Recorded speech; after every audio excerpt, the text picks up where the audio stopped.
Je m'appelle Roméo, je suis fier de visiter la belle ville ensoleillée de Toulouse et surtout de venir faire le beau à Futurapolis. Il y a peu d'endroits où il y a une réflexion sur le futur, sur notre avenir, aussi transversale, sur un nombre aussi élevé de sujets.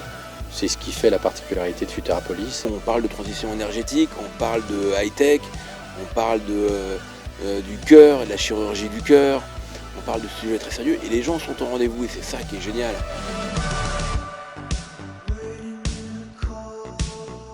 Les robots vont être au plus proche de nous, ils vont vivre avec nous et même dans les usines, ils vont être de plus en plus proches des ouvriers avec lesquels ils travaillent, ils vont collaborer et ça c'est vraiment une révolution. Si nous ne faisons pas des technologies qui amènent à une maîtrise des coûts, nous ne pourrons pas les employer de façon aussi massive.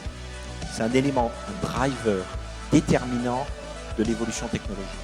So now design is the thing. People who can design are going to sort of lead. Le numérique, c'est une des grandes promesses du 21e siècle. On parle d'objets connectés, on voit les imprimantes 3D. Donc, le numérique prend de plus en plus de place dans tous les domaines. Au service d'un mieux vivre, de l'innovation, du développement de l'économie, de la cohésion sociale. On aime bien utiliser de temps en temps l'expression de smart city ou de ville numérique, ville intelligente. Mais une ville, c'est pas intelligent, ce sont les citoyens qui le sont. Il y a beaucoup de talent, beaucoup de savoir-faire, beaucoup de volonté d'entreprendre. On a une assez forte culture de la start-up. On a un jeune public qui adore l'innovation. Aujourd'hui, on est dans une ambiance d'innovation. L'innovation a une place clé. C'est pas simplement une posture de modernité en disant je fais de l'innovation.